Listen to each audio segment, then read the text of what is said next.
Hello and welcome to another Overlord lore video, and today we are going to take a closer look at why exactly Ainz needs to capture at the very least one quite important person alive, or at least animated, in the upcoming war with the theocracy of Slain.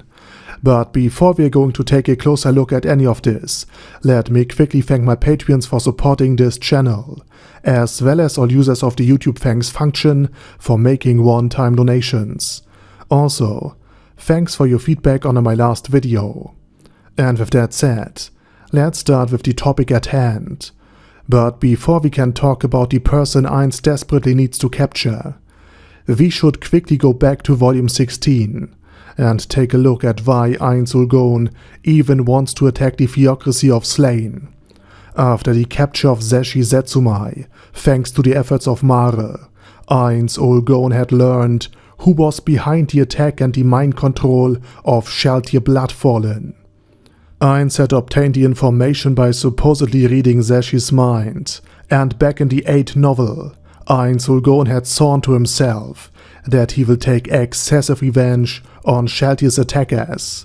But while we now know Ainz motives for invading Slain and how badly he wants to take revenge for Shaltir's mind control and all the distress he had to go through during the subsequent battle with her, there's also a reason why he should not simply destroy Slain completely, at least not without taking a few captives. And this reason bears the name Rufus.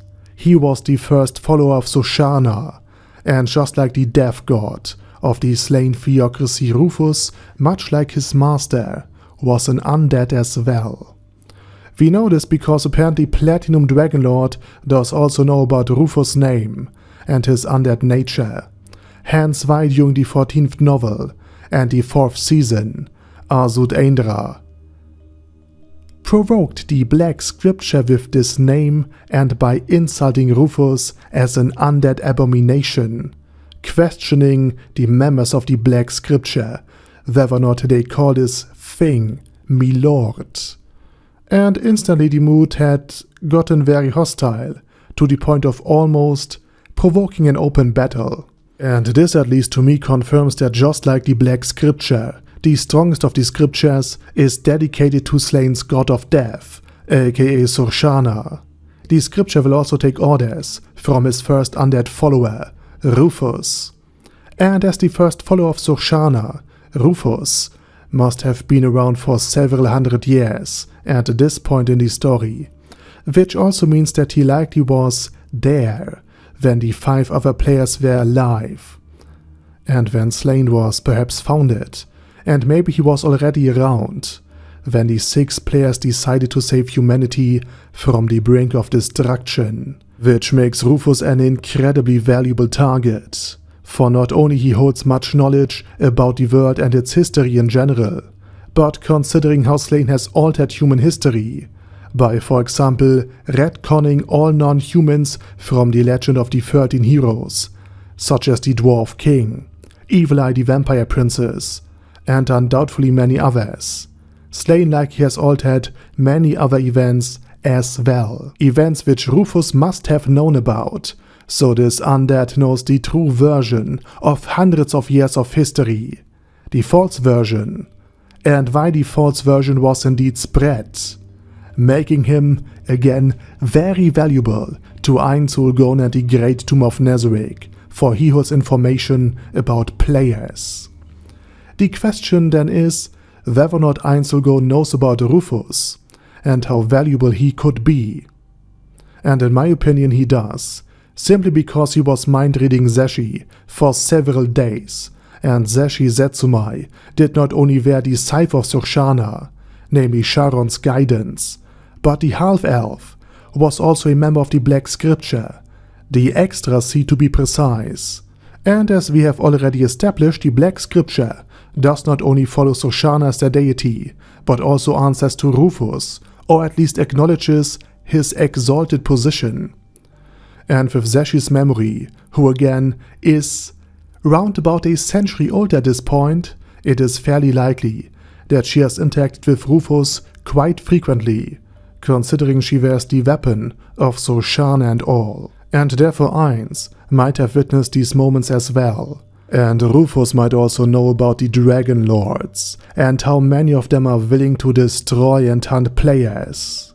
Which was also the reason why Slain has held Zashi back from the war with the Elf Kingdom. So a capture of Rufus could provide Ainz Ulgon with the answer to who has attacked Pandor's actor, and who is secretly the biggest threat to the Great Tomb of Nazarick.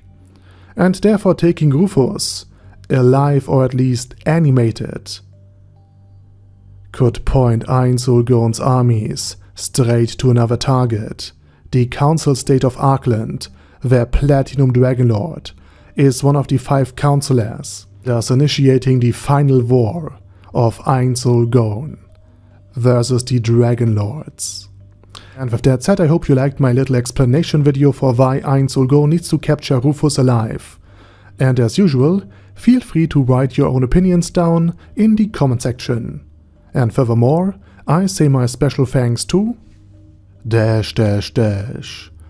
Daddy Arder, Bad Guy Yi, Bad Burrito 316, Beezer, Ben C, Brandon D, Chrissy, Crowley 0221, Sia, Crystal Prime, Dead Slime, Death is Mercy, Deathless Dragonlord, Demon Xenomorph 1987, Devin Downen, Ding Dong, Duckwagon, Dunkler Krieger, Dystopia, Dystopia II, Enigmatic Unicorn, Firashivan, Guy with That Head, Hector Marino, Hoss, Huster, Jacob G, Jana B, Jason, J. Morris, Chromius, Kyle R, Lee K. Long, Legendarius, Lelouch Britannia Viffy Mustache, Lexus Fox, Lord Nishikian Rai, Lord Touch Me, Loverazor, Merovec, Mr. Shoes, Mr. Tweaker, Michael R, Michael Y, Nope, Oh Hell No, Normal Toad, O-Kill, Overlord General Gasper, Paddy Pantom, Personage, Primus 11, Rhinomere, Q&A Caracos P, Shergox's Daddy, Shadow Lightning Wolf, Shrine Keeper, Super Tier Magic Batista Bomb, Supreme Cheese, Staris, Ted, Texas Deer, The Orc Warboss, Rock Ed Smasher, T.E. Wang, Vash Hawkeye, Vegito 27, Venger Fanatic, Wilhelm, Xenokai, and Zonegon. Thanks guys. Anyway, have a nice day, and I hope to see you all again soon on my next video.